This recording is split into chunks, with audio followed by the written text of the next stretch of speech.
అందరికీ నమస్కారం అండి. తెలంగాణ రాష్ట్ర ప్రభుత్వ ఉద్యోగులకు చెల్లించాల్సిన డీఏ బకాయిలు మరియు కొత్త పీఆర్సీపై మరో కీలక నిర్ణయాలు. సో ఈ వీడియోలో వీటి గురించి పూర్తి వివరాలు అయితే తెలుసుకుందామండి. సో ముందుగా వీడియోని సపోర్ట్ చేసే వారందరూ కూడా వీడియోని ఒక లైక్ చేసి మీతోటి ఉద్యోగ మిత్రులకు వీడియోని అయితే షేర్ చేయండి. ఛానల్ని ఫస్ట్ టైం కనుక విజిట్ చేసినట్లయితే తప్పనిసరిగా సబ్స్క్రైబ్ చేసుకుని పక్కన ఉండే బెల్ సింబల్ని యాక్టివేట్ చేసుకోండి. సో తెలంగాణ రాష్ట్రంలో సంక్రాంతి కానుకగా కనీసం ఒక్క బకాయన్నా సరే చెల్లించాలని చెప్పేసి అడుగుతున్నారు. సో పీఆర్సీ కమిటీ ఇచ్చిన సిఫార్సులను కమిటీ రూపొందించిన సిఫార్సులను ప్రభుత్వం యాజ్ సూన్ యాజ్ పాసిబుల్ తెప్పించుకుని తద్వారా వారికి కొత్త పే స్కేల్స్ని అయితే ఇంప్లిమెంటేషన్ చేయాలంటున్నారు. తెలంగాణ రాష్ట్రంలో రోజురోజుకి పీఆర్సీ మరియు డీఏ బకాయిలకి సంబంధించి చర్యలు వేగవంతమవుతున్నాయి.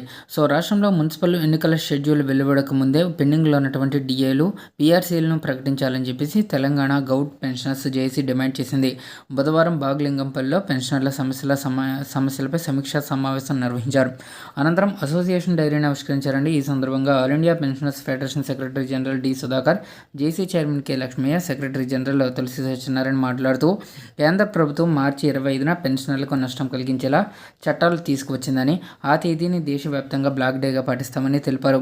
దేశంలో అన్ని రాష్ట్రాల పెన్షనర్లతో కలిసి 10 రోజుల పాటు ఢిల్లీలో జంతర్ మంతర్ వద్ద ధర్నా నిర్వహించనున్నట్లు వెల్లడించారు. రాష్ట్ర పరిధిలో పెన్షనర్ల సమస్యలను త్వరగా పరిష్కరించాలని కాంగ్రెస్ ప్రభుత్వాన్ని కోరారు.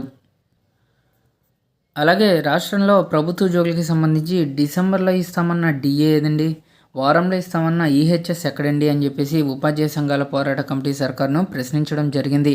సో 30 నెలలు గడిచినా సరే కొత్త పీఆర్సీ ఊసేయలేదని తీవ్ర అసంతృప్తి వ్యక్తం చేయడం జరిగింది. యూఎస్పీఎస్సీ స్టీరింగ్ కమిటీ సమావేశాన్ని మంగళవారం హైదరాబాద్లో నిర్వహించారు.